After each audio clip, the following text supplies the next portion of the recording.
আসসালামু আলাইকুম। সংবাদে আপনাদের সবাইকে স্বাগত জানাচ্ছি। আমি ফিরোজ তোহা। শুরুতেই আরবে কেবলস সংবাদ শিরোনাম জানিয়ে দেব এই মুহূর্তে হাতে পাওয়া সর্বশেষ গুরুত্বপূর্ণ আপডেট বাংলা সংবাদ। শুরুতেই থাকছে দলের চেয়ারপারসন খালেদা জিয়ার নিঃশর্ত মুক্তির দাবিতে এবং মূল্যস্ফীতি ও ঊর্ধ্বগতি এবং নজিরবিহীন দুর্নীতির প্রতিবাদে কর্মসূচিতে যাওয়ার সিদ্ধান্ত গ্রহণ করেছে বিএনপি। রাতে দলের স্থায়ী কমিটির বৈঠকে এ বিষয়ে বিস্তারিত আলোচনা হয়েছে। এবারে জানাবো বাংলা ব্লকেট নিয়ে আজও মাঠে নামছে শিক্ষার্থীরা। সরকারি চাকুরিতে কোটা ব্যবস্থা বাতিল করে 2018 সালের পরিপত্র পুনর্বহালের দাবিতে আজ বৃহস্পতিবার আবারও বাংলা ব্লকেট কর্মসূচি নিয়ে সড়কে নামবেন শিক্ষার্থীরা। বৃহস্পতিবার বিকাল 3:30 থেকে দেশব্যাপী অবরোধ কর্মসূচি দিয়েছেন আন্দোলনরত শিক্ষার্থীরা। জানাবো অনতিবিলম্বে ব্লকেট থেকে সরে এসে শিক্ষা প্রতিষ্ঠানে শান্তিপূর্ণ কর্মসূচি পালনের আহ্বান জানিয়েছেন ছাত্রলীগ সভাপতি সাদ্দাম হোসেন। সংবাদ সম্মেলনে সাদ্দাম বলেন, কোটা নিয়ে আদালতের রায়ের পর সাধারণ শিক্ষার্থীরা ফিরে এসেছেন। এখন যারা আন্দোলনে আছেন তারা রাজনৈতিক উদ্দেশ্যে রয়েছেন। এবারে থাকছে বাংলাদেশকে কত টাকা আর্থিক সহায়তা দিচ্ছে চীন, জানালেন পররাষ্ট্রমন্ত্রী। চীনের প্রধানমন্ত্রী লি কিয়াং বাংলাদেশকে $1 বিলিয়ন আর্থিক সহায়তা দেওয়ার ঘোষণা দিয়েছেন বলে জানিয়েছেন পররাষ্ট্রমন্ত্রী হাসান মাহমুদ। জানিয়ে দেব আগস্টে চূড়ান্ত নিষ্পত্তি, ক্লাসে ফিরে যাও। আগস্টের প্রথম সপ্তাহে দেশের সর্বোচ্চ আদালতে চূড়ান্ত শুনানির মাধ্যমে নিষ্পত্তি হবে কোটা সংস্কারের দাবি। এ পর্যন্ত মানুষের দুর্ভোগ সৃষ্টি হতে পারে এমন কর্মসূচি বন্ধ করে আদালতের নির্দেশ মেনে শিক্ষার্থীদের ক্লাসে ফিরে যাওয়ার আহ্বান জানিয়েছেন আওয়ামী লীগের সাধারণ সম্পাদক এবং সড়ক পরিবহন ও সেতুমন্ত্রী ওবায়দুল কাদের। এবং সর্বশেষ জানাবো আন্তর্জাতিক সংবাদ। এবার জার্মানিতে যুদ্ধ প্রস্তুতি, দূরপাল্লার ক্ষেপণাস্ত্র পাঠাবে যুক্তরাষ্ট্র। দেশটিতে 2026 সাল থেকে দূরপাল্লার ক্ষেপণাস্ত্র মোতায়েন করবে ওয়াশিংটন। ভবিষ্যতে জার্মানিতে মোতায়েন করতে যাওয়া মার্কিন এসব দূরপাল্লার স্ট্রাইক সিস্টেমের মধ্যে রয়েছে MS-6, টমাহক এবং ভয়ঙ্কর সব হাইপারসনিক অস্ত্র। খবর আনন্দলু এজেন্সির। এতক্ষণ শিরোনাম শুনছিলেন, এবার বিস্তারিত। প্রিয় দর্শক, আপনি যদি এই চ্যানেলে নতুন হয়ে থাকেন, ভিডিওটি দেখতে দেখতে চ্যানেলটি সাবস্ক্রাইব করে আমাদের সঙ্গেই থাকুন। আর এই ভিডিও সম্পর্কে আপনি আপনার মূল্যবান মতামতটি কমেন্ট বক্সে জানিয়ে দিন। আর হ্যাঁ প্রিয় দর্শক, জানিয়ে দিন ভিডিওটি কোথা থেকে দেখছেন। খালেদা জিয়ার মুক্তি এবং দুর্নীতির প্রতিবাদে কর্মসূচিতে যাওয়ার সিদ্ধান্ত বিএনপির। দলের চেয়ারপারসন খালেদা জিয়ার নিঃশর্ত মুক্তির দাবিতে এবং মূল্যস্ফীতির ঊর্ধ্বগতি ও নজিরবিহীন দুর্নীতির প্রতিবাদে কর্মসূচিতে যাওয়ার সিদ্ধান্ত নিয়েছে বিএনপি। সোমবার রাতে দলের স্থায়ী কমিটির বৈঠকে এ বিষয়ে বিস্তারিত আলোচনা হয়েছে।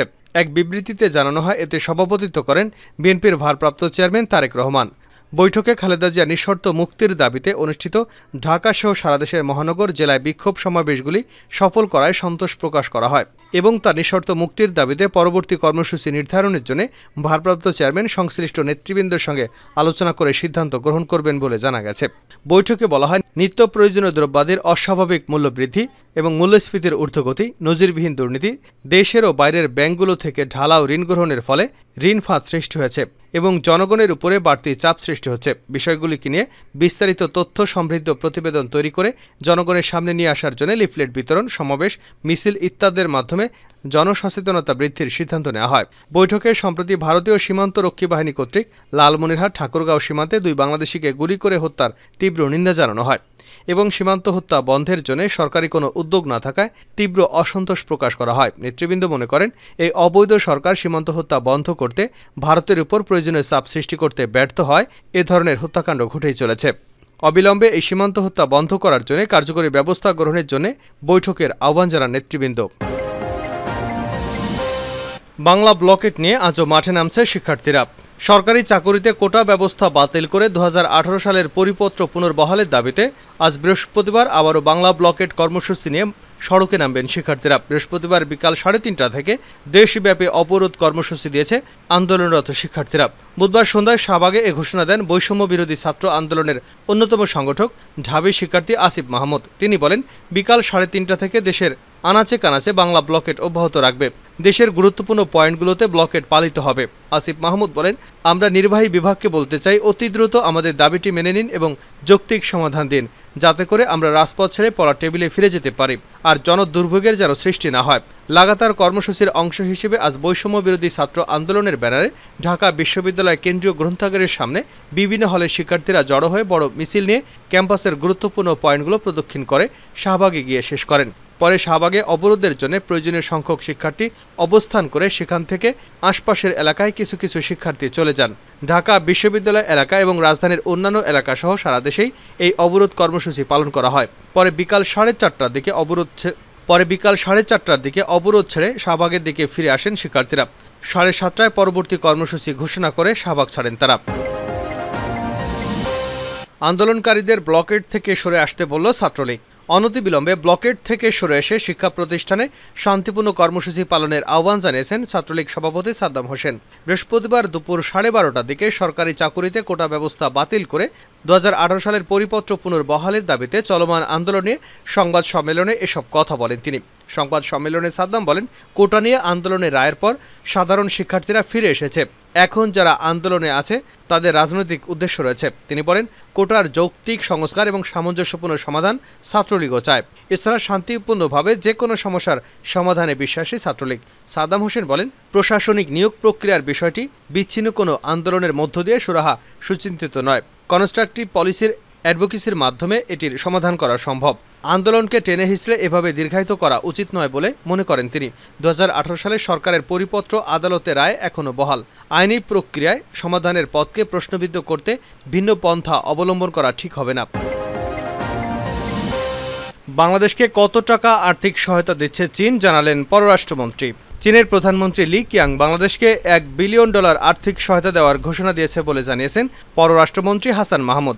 বুধবার স্থানীয় সময় বেলা 11:15টায় বেইজিংয়ের গ্রেট হল অব দ্য পিপলে বাংলাদেশের প্রধানমন্ত্রী শেখ হাসিনা এবং চীনের প্রধানমন্ত্রী লি কিয়াংয়ের বৈঠকে এ ঘোষণা দেন চীনের প্রধানমন্ত্রী। বৈঠক শেষে বাংলাদেশের পররাষ্ট্রমন্ত্রী ডক্টর হাসান মাহমুদ সাংবাদিকদের জানান, বাংলাদেশের সঙ্গে সম্পর্ককে চীন সর্বোচ্চ গুরুত্ব দিয়েছে বলে জানিয়েছে দেশটির প্রধানমন্ত্রী। বাংলাদেশ ও চীনের সম্পর্ককে নতুন মাত্রায় নিয়ে যাওয়ার ইচ্ছা প্রকাশ করেছেন চীনের প্রধানমন্ত্রী। পররাষ্ট্রমন্ত্রী বলেন, সৌহার্দ্যপূর্ণ পরিবেশে বাংলাদেশ এবং চীনের মধ্যে সব বিষয়ে ফলপ্রসূ আলোচনা হয়েছে। হাসান মাহমুদ আরও জানান, 1952-1957 সালে জাতির জনক বঙ্গবন্ধু শেখ মুজিবুর রহমানের চীন সফর এবং প্রধানমন্ত্রী শেখ হাসিনার 6টি সফরের মধ্য দিয়ে যে সম্পর্কের সূচনা হয়েছিল তা স্মরণ করে দিয়ে লি কিয়াং বলেছেন, আগামী দিনগুলোতে এ সম্পর্ক আরও সম্প্রসারিত হবে। দুদেশের মধ্যে কূটনৈতিক সম্পর্কের 50 বছর পূর্তি উদযাপনে আগামী বছর বাংলাদেশ সফরের জন্য চীনের প্রেসিডেন্ট, প্রধানমন্ত্রী এবং অন্যদের আমন্ত্রণ জানিয়েছেন শেখ হাসিনা। কূটনৈতিক সম্পর্কের সুবর্ণ জয়ন্তী যথাযথভাবে উদযাপনের পর দুই নেতাই গুরুত্বারোপ করেন। রোহিঙ্গা সমস্যার সমাধানে চীনের সহযোগিতা কামনা করেন প্রধানমন্ত্রী শেখ হাসিনা। এছাড়া তিনি চীনের সঙ্গে বাণিজ্য ব্যবধান কমানোর উপর গুরুত্বারোপ করেন। জবাবে চীন আরও বাংলাদেশি পণ্য আমদানির কথা বলেন দেশটির প্রধানমন্ত্রী। এ সময় চীনের প্রধানমন্ত্রীকে চামড়াজাত পণ্য, পাটজাত পণ্য, ঔষধ পণ্য এবং সিরামিক পণ্য আমদানির অনুরোধ জানান শেখ হাসিনা। বিশ্ব শান্তি প্রতিষ্ঠা এবং বিশ্বজুড়ে মানবতার সমুন্নত রাখতে একসঙ্গে কাজ করতে সম্মত হয়েছে দুই দেশ। চীনা বিনিয়োগকারীদের জন্য বাংলাদেশ একটি রপ্তানি প্রক্রিয়াজাতকরণ অঞ্চল বরাদ্দ করেছে উল্লেখ করে প্রধানমন্ত্রী 100টিরও বিশেষ অর্থনৈতিক অঞ্চল আরও চীনা বিনিয়োগের আমন্ত্রণ জানিয়েছেন। এছাড়া ব্রিক্সে যে কোনো ফরম্যাটে বাংলাদেশের অন্তর্ভুক্তির কথা উল্লেখ করেন প্রধানমন্ত্রী শেখ হাসিনা। এই অন্তর্ভুক্তির বিষয়ে সমর্থনের আশ্বাস দিয়েছেন চীনের প্রধানমন্ত্রী। 2026 সালের মধ্যে মধ্যম আয়ের দেশে আনুষ্ঠানিক উত্তরণের পর বাংলাদেশ যাতে কমপক্ষে 3 বছরে এলডিসি সুবিধা লাভ করতে পারে এ বিষয়ে চীনের সহযোগিতা চান শেখ হাসিনা। এ বিষয়ে ইতিবাচক সাড়া দিয়েছেন চীনের প্রধানমন্ত্রী। এবার জার্মানিতে যুদ্ধ প্রস্তুতি, দূরপাল্লার ক্ষেপণাস্ত্র পাঠাবে যুক্তরাষ্ট্র। এবার জার্মানিতে শক্ত সামরিক অবস্থা নিশ্চিত করতে যাচ্ছে যুক্তরাষ্ট্র। দেশটিতে 2026 সাল থেকে দূরপাল্লার ক্ষেপণাস্ত্র মোতায়েন করবে ওয়াশিংটন। ভবিষ্যতে জার্মানিতে মোতায়েন করতে যাওয়া মার্কিন এসব দূরপাল্লার স্ট্রাইক সিস্টেমের মধ্যে রয়েছে SM-6, টমাহক এবং ভয়ঙ্কর সব হাইপারসনিক অস্ত্র। খবর আনাদোলু এজেন্সি ও রয়টার্সের। যুক্তরাষ্ট্র ও জার্মানি বুধবার এক যৌথ বিবৃতি অনুযায়ী 2026 সালে জার্মানিতে মাল্টি ডোমেন টাস্ক ফোর্সের দূরপাল্লার অস্ত্র মোতায়েন শুরু করবে যুক্তরাষ্ট্র। ভবিষ্যতে স্থায়ীভাবে এসব রেখে দেওয়ার পরিকল্পনার অংশ হিসেবে এই কর্মযজ্ঞ শুরু হতে যাচ্ছে। এসব অস্ত্র ইউরোপের অন্যান্য দেশে মোতায়েন মার্কিন অস্ত্রের চেয়ে বেশি দূরপাল্লার এক বিধ্বংসী। ভূমি থেকে যে কোনো লক্ষ্যবস্তুতে মুহূর্তে আঘাত হানার জন্য সার্বক্ষণিক প্রস্তুত রাখা হবে, যা হবে শত্রুর জন্য রীতিমতো ভয়ের। বিবৃতিতে বলা হয়, ন্যাটোর প্রতি যুক্তরাষ্ট্রের প্রতিশ্রুতি এবং ইউরোপীয় সমন্বিত প্রতিরক্ষা ব্যবস্থার অবদান রাখতে ওয়াশিংটন এই সিদ্ধান্ত নিয়েছে।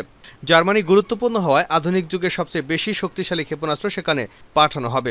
এর আগে 2021 সালে ইউএস সেনাবাহিনী জার্মানি ইউসবাডেনে দ্বিতীয় মাল্টি ডোমেন টাস্ক ফোর্স চালু করে, যা প্রথাগত স্থল যুদ্ধ কৌশলের বাইরে শক্তিশালী মার্কিন কমান্ডো নিশ্চিত করে চলেছে। এবার অস্ত্র এবং লজিস্টিক সাপোর্ট হবে আরও বেশি উন্নত ও কার্যকর।